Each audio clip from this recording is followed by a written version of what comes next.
Hello and welcome to another episode of Industry Spotlight, a series where I take a look into an individual or a company from the anime industry. I look at how they got started, how they made their success, and how they've impacted the industry. In the first episode I looked at Hayao Miyazaki. In this episode I'll be looking at one of the most interesting individuals from the industry, Hideaki Anno. Anno was born in the city of Ube in 1960. He completed the various levels of education like everybody else, showing an early interest in art. In junior high school he was a member of the school's art club, although he was never really interested in learning the basics. Instead he focused on specific things like drawing manga and oil painting. He attended Yamaguchi Prefectural Ube High School, a school that was very well known for getting its students into good universities. But as Anno grew older, his interest in going to a good university started to deteriorate, though he still wanted to pursue a career in art. So in 1980 Anno was accepted into the Osaka University of Arts. At university, Anno took part in various group projects for films and animations. He grew a new love for working in a team and creating projects. From here he worked on a number of different projects, from conventions to store openings. Though they didn't pay that well, he loved working in the group environment. Anno gained a small portion of recognition through these various projects. Through this he was invited to help work on a TV series, Super Dimension Fortress Macross. During this, Anno would work on the project in the day and sleep in the offices at night. This is where he got his first real taste of the industry, and where he solidified his true passion.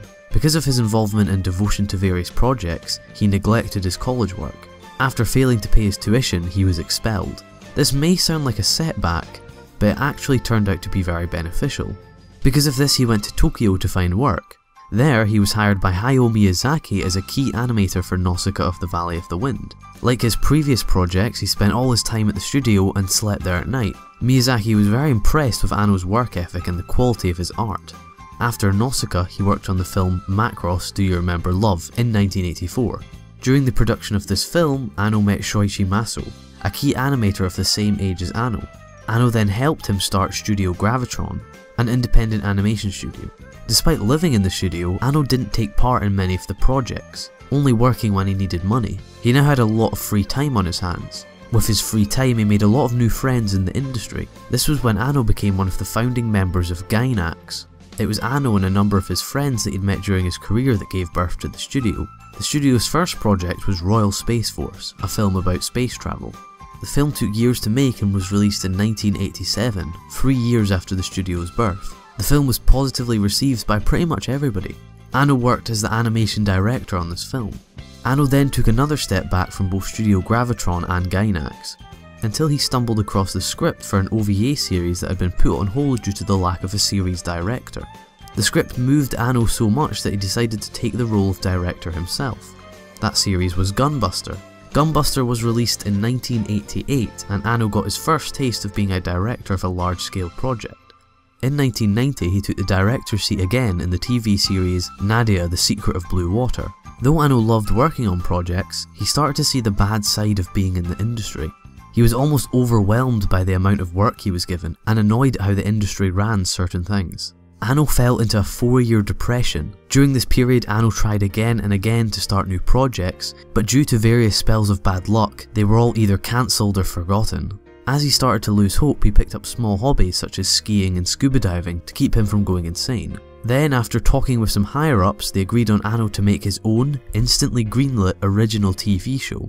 Anno had complete freedom to create his own show with full creative control. Thus, he started production on Neon Genesis Evangelion. Even though Anno was still actively working and keeping himself occupied, it was obvious that he was still depressed. As the show progressed, it became darker and darker. Anno grew a hate towards the otaku culture. He didn't like how everything had to be positive or happy. This fueled his hunger to make Eva as dark as possible. Anno wanted to show the harsh realities of life to everyone, regardless of their age. As the show went on, it also suffered from a lack of budget. Towards the end of the show they had to use cheap tricks and time-saving animations. The last 2 episodes of the show were completely stripped of any special effects or high-quality animation. They took place inside the characters' heads and used very basic animation. This was probably due to not only the budget restrictions, but Anno's displeasure with the industry. After the very controversial ending to the series, Anno received a lot of praise, but an equal amount of criticism. Included in the criticism were death threats and letters of disappointment. After this, Anno was plagued with even more depression, angered by the response to his series. He would waste days after days just walking around and doing nothing. Thankfully his friends and colleagues were able to help him return, and 6 months after the finale of the series, he started production on End of Evangelion, a film that would work as an alternative ending to the series, that would obviously have higher budget and a different story. End of Evangelion was just as controversial as the series, provoking more death threats and angry responses. Mixed with all the criticism Evangelion got was also a lot of praise, and as time went on, more and more people started to truly realise and appreciate Anno's work. He didn't create a story with a standard narrative and generic characters. He created something that he wanted to create. Even today, people struggle with understanding Evangelion. Eva is regarded as one of the most influential anime series ever, not only evolving the crowded mecha genre, but pushing anime in general. After Eva, Anno delved into some live action work, and started directing new anime series Keir Kano. Although subtle, the similarities between Eva and Keir Kano are there. It was nowhere near as dark and serious as Eva, but it still had similar psychoanalysis of the characters. They would spend a lot of time thinking about themselves, asking questions and pondering about problems. But because of disputes between sponsors, Anno left the project and Kazuya Tsurumaki took over. Anno then started to give all his time to live action movies. He would then return to animation with Anime Tenshu, though he continued to work with live action. In March of 2002, Anno married manga artist Moyuko Anno. This really changed Anno's outlook. He became more positive and more relaxed. His next big contribution to the industry was in 2006, where he created Studio Kara, a studio that would work on production of his next project. That next project would be the Evangelion Rebuild films. In 2007 he both resigned from Gainax and released the first of the new Eva movies. The second was released in 2009 and the third in 2012. Currently Anno is working on the fourth and final movie. It's hard to tell if Anno will lead any major anime projects after these films, but it's very probable that he will stay involved with the industry, whether that be helping with events or contributing to projects. Anno's love for creation has never wavered.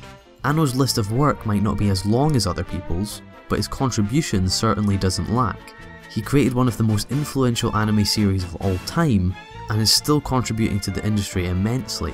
He's had a very interesting and unique career, and I've thoroughly enjoyed reading about him and creating this video.